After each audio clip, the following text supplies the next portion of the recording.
Hey, what is up, guys? It's your boy Phil Shocker, the nicest hedgehog here, giving you guys a WWC Week 4 team builder. I want to quickly say and break the fourth wall right here. Zippy had been either quarantined or caught with some symptoms of the sickness of a certain flu that's gone around here and stuff like that. So our match has been delayed for about a week and a half and so. So when Zippy can get caught up with his, because I think he has his Week 3 match still to do, and then he's got some other league matches he's got to do, so he's going to try his best to get his team built up and stuff like that. I did tell Zippy that he has to face my new team, which if you guys didn't see the transactions video, definitely go look for that video so you can understand the transactions we're going to be bringing. Because we actually are bringing half of our transactions, some of our new transactions and stuff like that. First is him.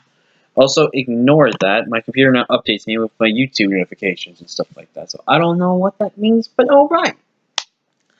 But we're going to kind of make this a quick team builder or such, kind of reiterate and definitely go over some of the sets I definitely changed. I did change Dracovich's set from what I had. Also, if I'm not talking as much, it's just because my head hurts a little bit. I'm a little sick. My head's starting to get a little warm and everything, so I'm just trying to relax. I'm chilling with the kitty. The kitty's a good boy.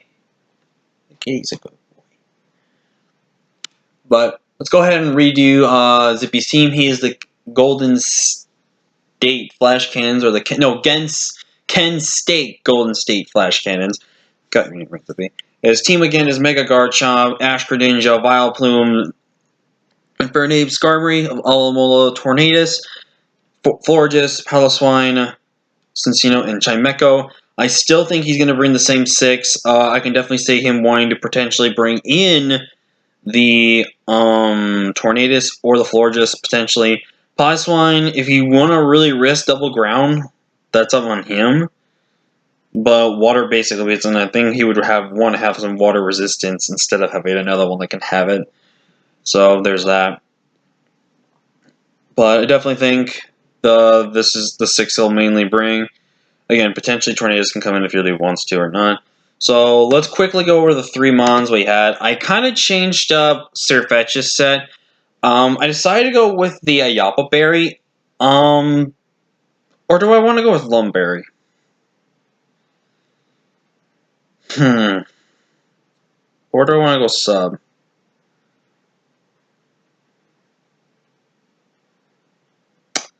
I don't know. We'll figure this out. But I definitely wanted to go offensive Sirfetch this week. We're going Swords Dance, Close Combat, Leaf Blade, and Brave Bird. If we were to get rid of a move, I would probably get rid of Swords Hands for sub, and then it'd be sub 3 attacks with lefties and stuff like that, but I don't know if that was the way I want to go. But Sirfetch pretty much I think was running the same moves. I think we changed up one move. I think this was sub Swords Dance from like last time I checked it, I think, maybe. I don't know. Well, we don't know. But we're running Swords Dance with Close Combat, Leaf Blade, and Brave Bird. Close Combat really just punches a hole for his entire team. Oh, Poison Jab, that's what we had on that set. And we have Brave Bird here. Now, why do I have Brave Bird here? Brave Bird is to one-shot that Vileplume. Because once I get rid of Vileplume, basically, Close Combat is free versus his entire team, and you don't really care what else he needs to go into in that sense of regard. We're running max HP, 140 attack, 72 in defense, and enough speed to actually outspeed a fully defensive Skarmory, so that way if I get a +2 up, I'm okay with taking the risk of going for that close combat or going for another Swords Dance, knowing that I can take the Brave Bird, get my Ayapa Berry, and then just click close combat versus his entire team, which is really great. Up next, we got Mr. Vish, or Dracovish here. Since we do now have Sand as an option for this team, I'm bringing Sand, spoilers, but we're bringing the Sand Rush set. We're running Jolly Vish this week with max attack, enough speed to where we outspeed pretty much everything on his team. We outspeed his only realistic Scarfer in Infernape under Sand, so pretty much we should outspeed everything on his team. If he does have a Scarf Greninja or a Scarf Tornadus, he will reveal that to me in the battle in that time if he does have it, which again, I don't think Scarf Torn or Scarf Grin really makes no sense. I think like maybe a Berry, maybe Life Orb, Specs, or something like that of Greninja is more of a better set to bring versus my team. due to speed tiers and stuff like that. But again, we're in Vicious Rend, Outrage, Facades in case I get poisoned or burned or anything like that. Outrage for just natural stab. Vicious Rend, 1 to 2 shots everything on his team understand. 2 shots Alamola, 2 shots Vileplume, 1 shots pretty much every single thing else. And you can see we got Sleep Talk on here. Sleep Talk is really, really good because with Sleep Talk, I get a banded Rends, a banded Outrage, and a banded Facade. I get dual stab that gets boosted by the band, and Facade if I do get burned on the turn I wake up, if I'm still in without sand. I do need to make sure I count my sleep turn. So once I put to sleep, I gotta click Rends twice, I gotta click Sleep Talk twice, or 3 times, and then I gotta click my move. But with Sleep Talk, it lets me still do damage while I'm put to sleep by Vileplume, which if he wants to put Sleep Powder on his Vileplume, he very well could. So that's the tech behind that. We're still bringing Wolf's Table. I, for some reason, still think this has a good matchup versus him. What we do is we pretty much just click Body Press versus pretty much a lot of his team. Toxic's there in case he wants to bring the Alamola or the Florges in on us. Avalanche is really good to counter Guard Chomp and the Torn. Max HP, max special attack actually lets me live 1 Specs hit from the Greninja or a Life Orb hit.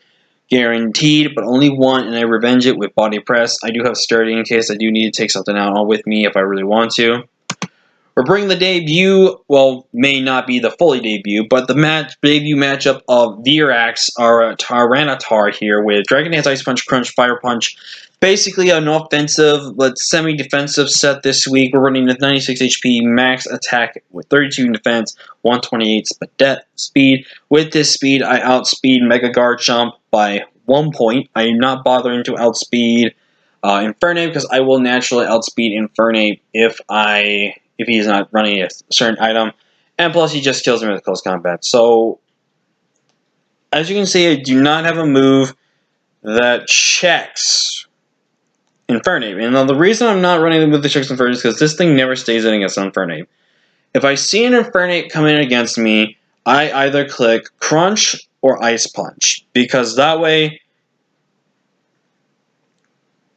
Crunch is stabbed so I can get some chip damage off him.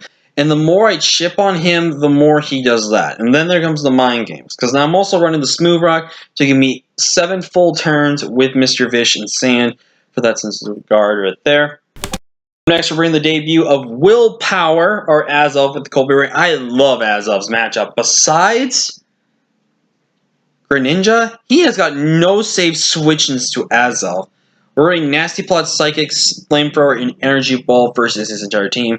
I definitely think he's going to pressure himself to put Defog on his I wanted to potentially want to bring for Runerigas because of this, but I don't know really why. To be honest, it's really kind of good, but also really kind of bad. Running Azov, though, like I said, with Psychic Flamethrower and Energy Ball, this just really checks his team. Once we Nasty Plot up, I can live 1 hit from Greninja, but only 1. But if he's Specs, I'm pretty sure I don't live a hit. If he's Life Orb or Expert Belt, I should just barely live the hit as long as I don't take chip damage. And then I revenge it with an Energy Ball. 56 HP for just a tiny bit of bulk, max special attack, and enough speed to outspeed everything except Tornadus and Greninja. And last but not least, we're bringing Eliar Kaparaja here, and I really didn't know exactly. I wanted to run the Berry because the Berry is really good in this matchup, but I didn't know which Berry was going to be the safer Berry to bring. I generally think I can handle Garchomp more, so I'm going to be bringing Ellie this week. And plus, when I Dynamax, I can still be fine versus Garchomp. It's just I need this for a case I want to instill my Dynamax form or something like that versus the Infernape. Running Heavy Slam, Heat Crash, Earthquake, Power Whip, the Heavy Metal. So our Heavy Slam and Heat Crash are basically doing so much damage versus his team. Earthquake is there for the Infernape, and then Power Whip is there for the Alomola and for the Piloswine too, in case I want to go with that route. And I believe it's also for basically Greninja, because I didn't think about wanting Body Press. Actually, not think about maybe Body Press is the way to go. I'll think about that, but with that, so that's going to be the new team we have for Zippy. Again, we have to win versus Matt, win versus Zippy. We basically can't afford 2 more losses, but that's going to be the new team, guys. Like, comment, subscribe. Until next time, guys. Peace.